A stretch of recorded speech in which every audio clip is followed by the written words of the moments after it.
Leading an effective team. 5 team behaviors that help lead to great teams include team members showing respect for each other.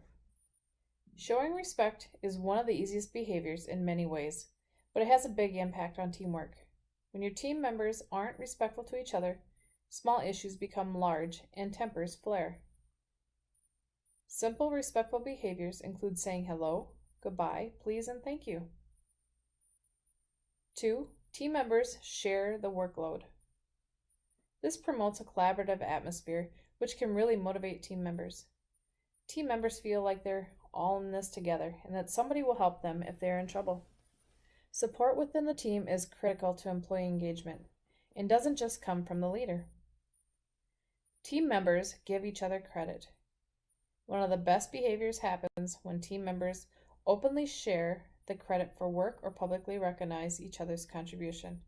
It shows trust, a collaborative attitude, and respect. It also demonstrates a less competitive mindset that may undermine the effectiveness of the team. Team members are helpful. Another great team behavior to look out for is team members who help each other. Obviously, being helpful is a good thing, but if your team is not working well, it can be one of the things that slowly fades. When your team members offer to help colleagues with their tasks during busy periods, it's a great sign that there's team harmony. Without helpful team members, balancing workloads can be tricky. Some team members may be overloaded with work, while others are easily able to cope. And lastly, team members take accountability. When your team is working well, team members are more likely to show accountability for their actions. In addition, you may notice team members start to hold others accountable too. When your team members take accountability, it means you don't need to take everything on yourself.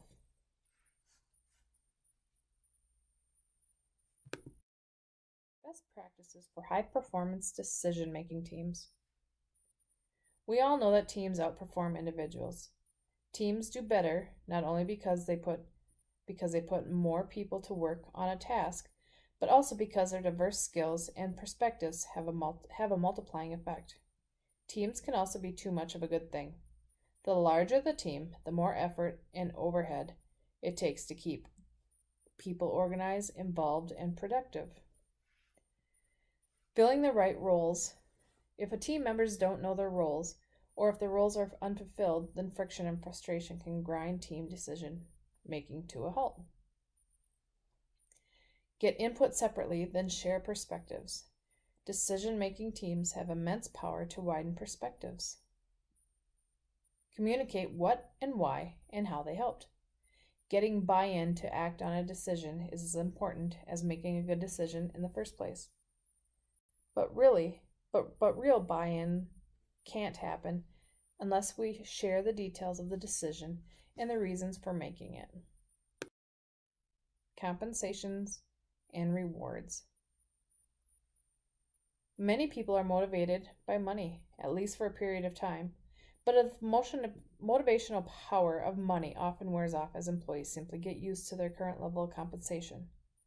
Many studies have confirmed that as long as employees are paid competitively, money is not the main factor that leads to job selection or performance.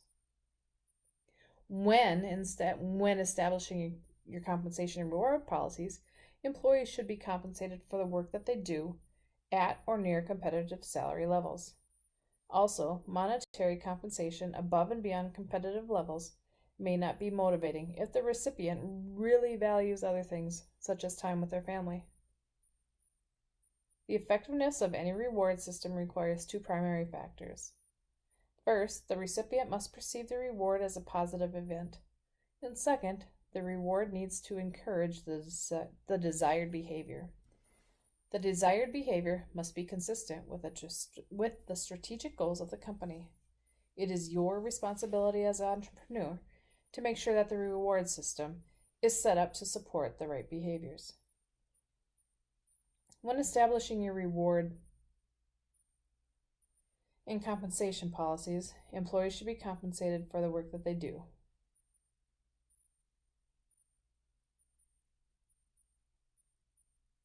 Growing companies that cannot afford to pay the same salaries as an established corporation may offer their key employees a form of ownership in the company. That way, if the company is successful, the employee will share in that success.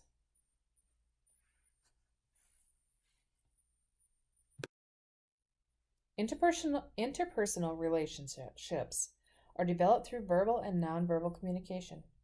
Strong interpersonal skills are characterized through an ability to influence and persuade, sometimes described as charisma, but also hinges on cultural understanding and global awareness.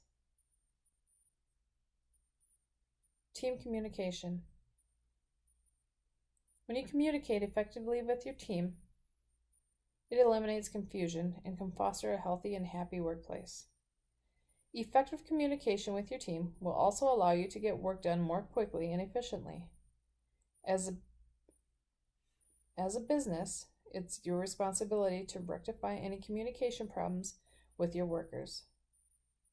Take full responsibility as the owner of the company for proper communication among your team members.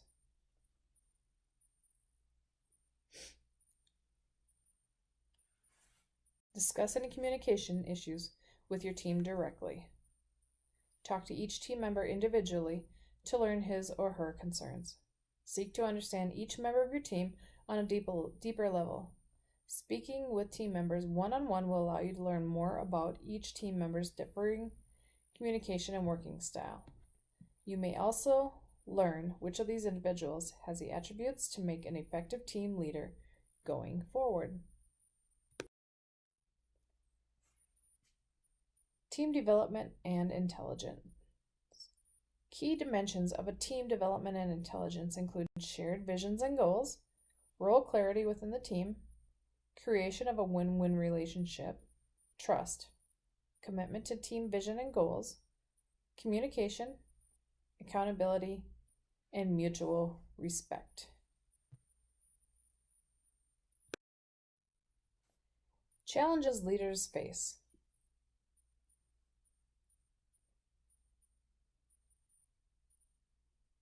For leaders everywhere, some challenges are unique and temporary, but many others are common and ongoing. The first challenge would be to be respected and liked. Too many leaders use being respected as an excuse for not being liked. If you really had to choose one over the other, then respected is the better choice, but you don't have to choose. Being competent at what you do gains respect. Be nice to people gets people to like you. To do both takes only a little extra effort. Balancing the needs of the organization and the needs of the people is another challenge leaders face. Neither should be an either-or choice, but many leaders are better at one than the other, or are willing to sacrifice one for the other. You can't succeed for the long haul if you don't pay attention to both. Both needs aren't always perfectly balanced, but if people don't feel cared for and supported with necessary resources, they won't produce desired results. Staying motivated. The biggest mistake a leader can make is waiting for or hoping someone else will motivate him or her. Motivation is ultimately an inside job. And finally, maintaining focus. There are many demands on leaders' attention, and too many leaders allow others to determine theirs. Effective focus comes from knowing what is most important and choosing to focus on that first. Not all distractions can be ignored, but most can be tabled until a better time to deal with them. And finally, if there weren't challenges, we'd have little need for leaders. I've listed all my references and hope you've enjoyed my presentation. Thank you.